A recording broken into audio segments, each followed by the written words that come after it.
outside there's a thunderstorm, so I hope it doesn't bother you. If it's too noisy, I'm just going to cut the video. But yeah, the thunderstorm is also the reason why the light is strange, because I have a lamp like here, like you see the light moving. Maybe this is better, I don't know. Yeah, I'm sorry that you're moving that much. Also there's the fan going, so I hope you don't hear too many noises. But anyways, and I have like a cold or something, so my voice may be a bit different than the usual. I don't know. But anyways, today I'm going to be reading Reddit AITA stories.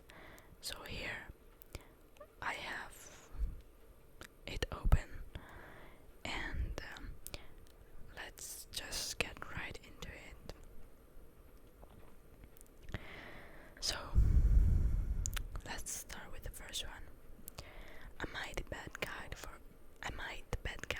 for telling my wife she's not a single parent just because I work long hours?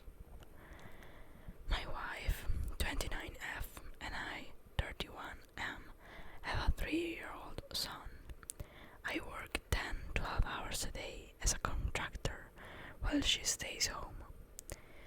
Lately, she has been venting online and to friends, saying she feels like a single mom because I am never around. I get that she's overwhelmed. I am too, but I am busting my ass to keep us going. The other night, I heard her call herself a single parent on a Zoom call with her mom. After I hung up, I told her I didn't like it. I'm not partying, I'm not neglecting her family, I'm working. She said I'm defensive and that she feels like a single mom because she's managing everything at home on her own. Now I feel guilty. I don't want to invalidate her, but I also feel like she's ignoring everything I do. Am I the bad guy for telling her off? I mean, you're not a bad guy, but just you both as a couple, as a parents, you need to talk between you and your wife. You need to talk and to clarify this, because yeah, you're not neglecting the child, you're just working. At the same time, is that legal to work that much hours? Like, whoa. But anyways, yeah. So I think not the asshole. Next,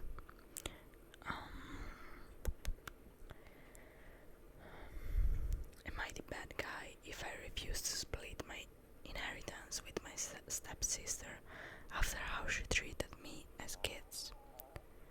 I'm sorry if you heard my stomach. This possible account for obvious reasons. I, 28F, recently learned that my grandfather left me a considerable sum in his will.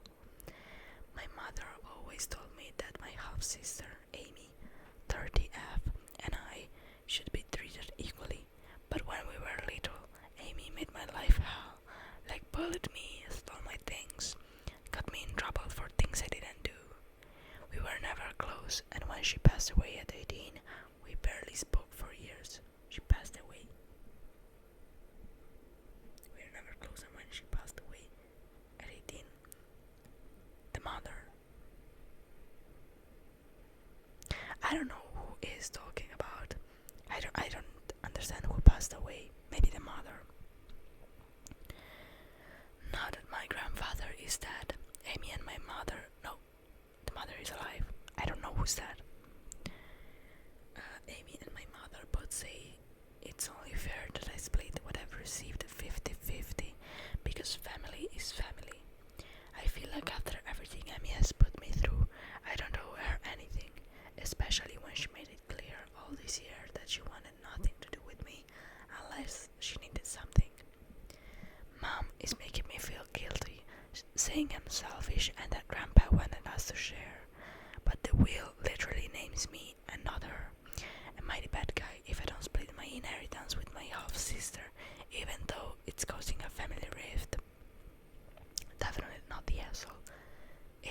Well, that's written only your name, then it's yours.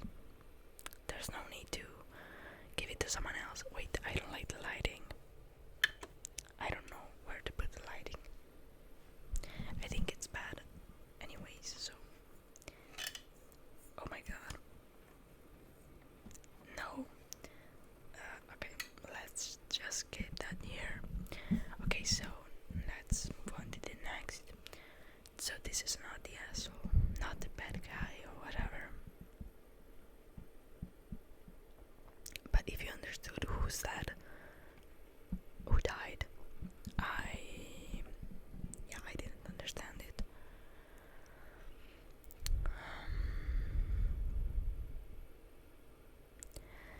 Help for making fun of my cousin's divorce after she insulted my marriage. Well, I, 29F, got married in my 20s. My husband and I were young, desperately in love, and broke. I've never been one to want a big wedding, so we kept it small. I will admit that my cousin, 36F, helped me a lot with the decorations. I'm not one to put much stock in those things.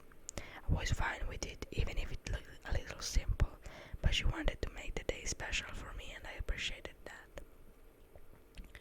I complimented her all day, paid her for helping me afterward, and literally gave a speech on the wedding day telling her how grateful I was. I should also mention that she got married a few months before me in an extremely lavish and extremely expensive wedding. A wedding day was absolutely perfect, and everyone still talks about it. However, she got divorced about 4 years ago. I'm not sure what caused it, but now every time we're together, he makes fun of my wedding. I don't know what my voice was, but the cousin was a she.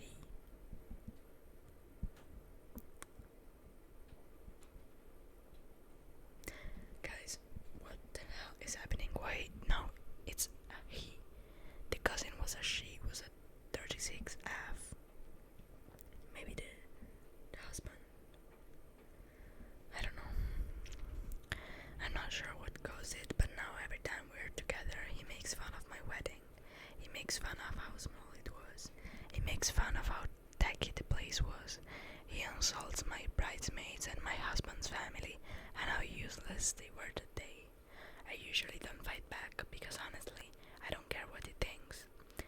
However, today we are at the big Father's Day party with my whole family. From the second she saw me, why it's a she now? Why? Is that like a trans person? What?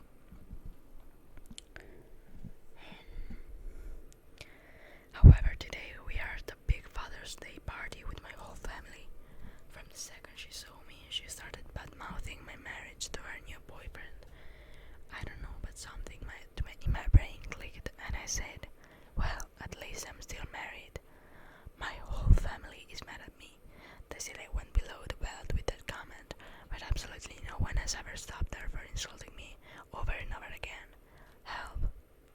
I don't think she's the asshole, because I mean, the cousin, whatever, if it's a she or a he, was the asshole. Like, you don't insult like that a marriage or anything. I mean, if you do, expect a response, I guess. So yeah, not the asshole. I found this, which made me laugh from the title, but yeah, let's see what it is about. Am I the bitch for threatening to divorce my husband because of Mr. Beast? Okay. I, F24, am seriously at my wits' end. My husband, M26, is partially deaf from DJing in his teens, 20s, so he needs to turn it up to hear properly. But what I don't understand is why that means I have to involuntarily listen to Mr. Beast screaming about burying himself alive or giving away 10k to strangers at 9 a.m. on Sunday. Alright. He watches Mr. Beast's videos on his phone at about 9500 volume. I'm not kidding. He plays a video of him in the shower with his phone blaring on the bathroom counter, and I can hear it clearly from 2 floors down. And it's always Mr. Beast videos, no other YouTubers, just him, constantly. Same loud vibe, same chaotic energy every day. This is making me laugh too much. Yeah. I asked him to use headphones. He doesn't like them. I suggested subtitles. He doesn't want to read while relaxing. I even bought a small Bluetooth speaker, thinking maybe it would help if the sound was directional or a little better. Nothing. He says he prefers the phone speaker. After the third time this week, waking up to the last one out of the circle with, what is this? $500.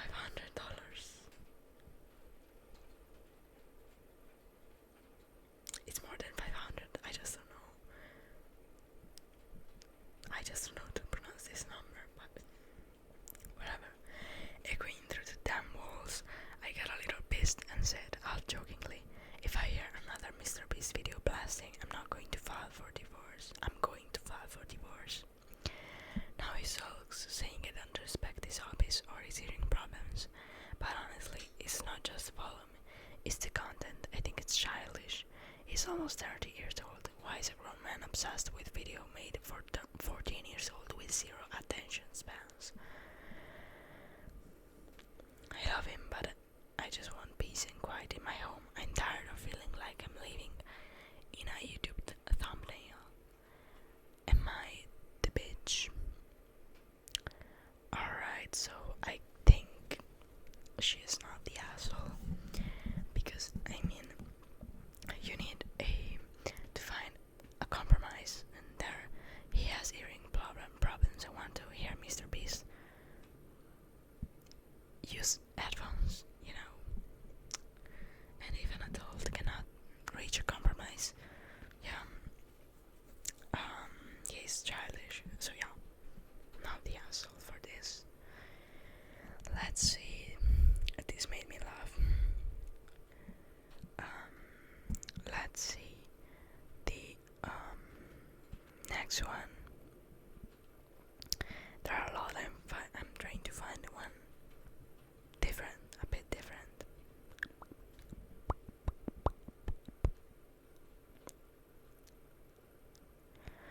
Oh my god.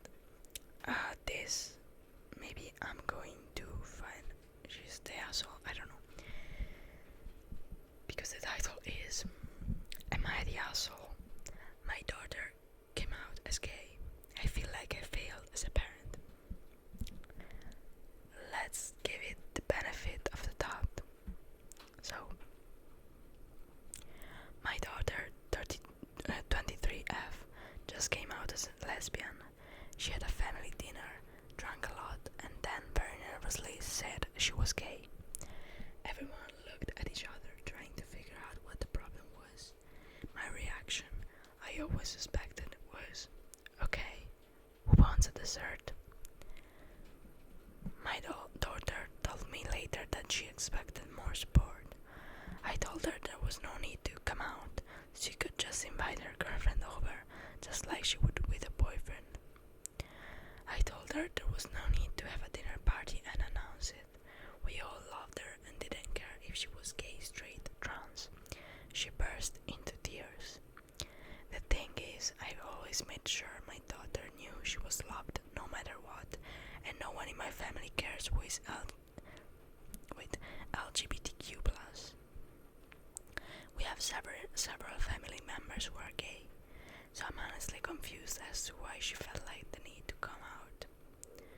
I feel like I failed as a parent because she felt the need to come out instead of just knowing that she was free to love whoever she wanted, without judgment from me. I have no idea how I should have been supportive, because it's not a big deal to me. I told her I would go to protests and even go to gay bars with her, but she's still mad at me. If you think I'm the asshole, can you tell me how I can be more supportive? Not the asshole. Okay, the title was tricky, but no, definitely not the asshole. I mean, I agree that LGBTQ, if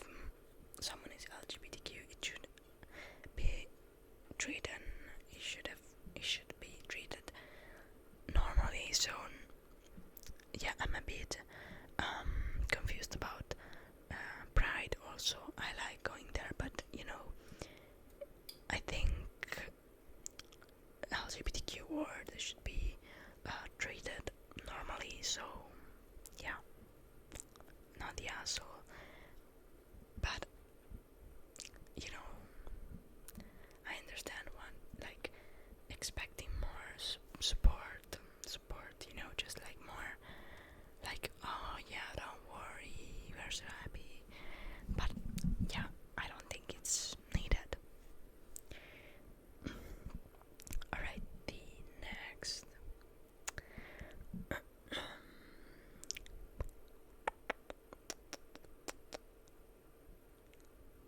What? Alright. Am I the asshole for ending a decade-long friendship after my friend announced her 5th pregnancy? I didn't mean to do a dirty delete. I just posted for okay, whatever. My friend at 30F and I, 44F, haven't spoken since New Year's of this year. It's June as I write this. I'm hoping to do a brief retrospective, but much of this is relevant. We met in 2016 when I was going through an emotionally abusive breakup. Her then husband was my ex-best friend's son. Her then husband was my ex-best friend's son. Okay. She was there when the Chernobyl level shit happened, and we instantly bonded despite the age difference. She was sweet and caring, always calling to see how I was doing. I fell into a deep depression after this breakup, visiting with food and a listening ear. Her daughter was 3 at the time, and she was pregnant with her second child from her marriage. I was there for the birth of their son. Life moved on. We saw each other almost every day in some capacity. She and her family, husband and both kids, would visit for hours just to chill and watch movies. Hang out, eat. My depression was still creeping up on me, here and there, and she stepped up in emotionally mature ways that I didn't expect someone her age to. Guys, this is long. Alright. I need to, okay. A couple years later, she and her husband broke up. It was for the best, but neither of them handled it well. He was controlling and possessive, verbally abusive, and he really pushed her. Although I now realize it was not without fault. Thus began the never-ending revolving door of an healthy, equally abusive relationship, where she sought the validation she would never find in all her bad choices. I stepped up. I became the second set of hands she needed to help with the kids, the house, even finances. We leaned on each other. We even got jobs at the same place so we could spend even more time together. She met someone there, fell fast and hard, got pregnant right away, and he ran away. COVID hit and our jobs disappeared. The company we were at went bankrupt shortly thereafter. I stepped up my best friend game. Dates, diapers, groceries, bills, birthday parties, gifts, prescriptions, whatever she needed. She even gave me flowers and a Father's Day card to say thank you for helping with this third pregnancy. She had a happy, healthy baby boy. Life has moved on. I met my now husband. She continued to date irregularly. She asked if my new boyfriend had any single friends to introduce her to. Big mistake. 2 months later, she is pregnant with her 4th child, and my husband no longer speaks to his childhood friend. All this time, she relied on me more and more. Dates, gas, food, cash loans, birthday parties, gifts, Christmas money for the kids' medicine. You get the idea. I lent her money about 4 times a month, from $50 to $300 a time. She always paid me back, but always needed more just a week later. We both borrowed. I even borrowed from best friend's bank when I needed some money to cover a bill until the next payday, although I never borrowed as frequently as she did. Okay, this is really long. At this point, things were more stable in my life, emotionally and financially. My boyfriend and I were comfortable, because I couldn't understand how stressful it would be to a single mom with their kids and one on the way. I know I missed a lot of things, but at this point we are 6 years into our friendship. At this point she brings up the idea of having her tubes tied after her fourth child arrives, and I told her I thought it was a great idea. She told me all about the doctor's appointment and how they went, what the doctor said. After a while, her fourth child arrives and she was completely at her wit's end. 4 kids total, 2 kids in the last 2 years, and a legal battle with her ex-husband over her 2 oldest kids. She wasn't working yet, of course. She couldn't afford the daycare it would take to. She wasn't working yet, of course. She couldn't afford the daycare it would take to get a job. Plain and simple, she couldn't afford life anymore. She didn't receive child support from any of the 3 fathers. Her pride kept her from asking help. Instead, she had me. At this point, I had yet to experience a time in my friendship with her where she wasn't pregnant or breastfeeding. We never went out without the kids, never dinner out, no girls' nights. So many kids. The last 2 years have been exhausting and loud. I packed away, stopped returning her constantly phone calls, responded to her texts once a day or every other day. I started making her realize how one-sided this friendship was, how I really needed a adult-only visit with her to resurrect our friendship. She would come over with the kids and immediately fall asleep on my couch, leaving me to watch the kids. She had done this a lot over the years, but 1 or 2 kids I can handle, not 2 newborns and 2 older kids constantly fighting. She was never happy. Every phone call or text conversation was some kind of drama. The guy she was seeing at the time had cheated on her repeatedly. He lied to her, manipulated her, hyped her up, abandoned her for weeks. Every single phone call was drama, and she had 4 or 5, maybe even 6 pregnancy scares with this man in the last year. She clearly wasn't protecting herself. She swore up and down that she was, but I knew she was lying, and it made me furious. I'm also 100% convinced that 2 of those pregnancy scares were a lie. A lie they made up to facilitate a miscarriage, to make her feel guilty, and convince him to stay with her and to keep me hooked. My anxiety and blood pressure was sky high. She had not yet had the surgery to prevent further pregnancy, and I started to notice the inconsistencies in many of her stories about doctor appointments and such. She was always lying to me. I would call her out on it, and she would get on my nerves, saying I must have misunderstood. I was very absent. Our friendship had evolved into sending memes, responding to them without response, and maybe a quick phone for conversation once a week. Eventually, I decided I had nothing left to give. I was discussing with my husband how I was going to end things without feeling like I was abandoning her, where either on New Year's Eve I get a call. She says she's pregnant again, and I let her. I smoked until I cried. I couldn't take it anymore. 5 children from 4 different fathers. You can't even afford the ones you have now. I finally unleashed all the frustration all at once that I had simply dealt with in small doses over the past few years. I said I was done, forever and for real this time. I was done. We haven't spoken in 6 months. He still owes me almost $400 that I will never see again. Sometimes I think I will miss him. I think it should be a she. I know I definitely miss her kids, but I don't miss not even a little bit the constant drama and anxiety I felt every single day. Was it right to walk away in the end? Am I only now questioning my actions because I feel so guilty for leaving her to fend for herself? I mean, she's clearly fine, she's alive, but taking care of herself is not something I have ever seen her do. I filled out all of her applications for things. I have written resignation emails for her. I have written resumes and cover letters for her. I have applied for jobs for her. I have made phone calls for her. I have written breakups, texts, and entire conversation with other men for her. Please tell me how much of these situations make me an asshole. Thanks for reading. There, I'm done rambling. Not the asshole. This story was definitely so long. not the asshole. Maybe she had some problems, like some drugs, because like what the hell, 5 children with 4 different fathers, and you don't have to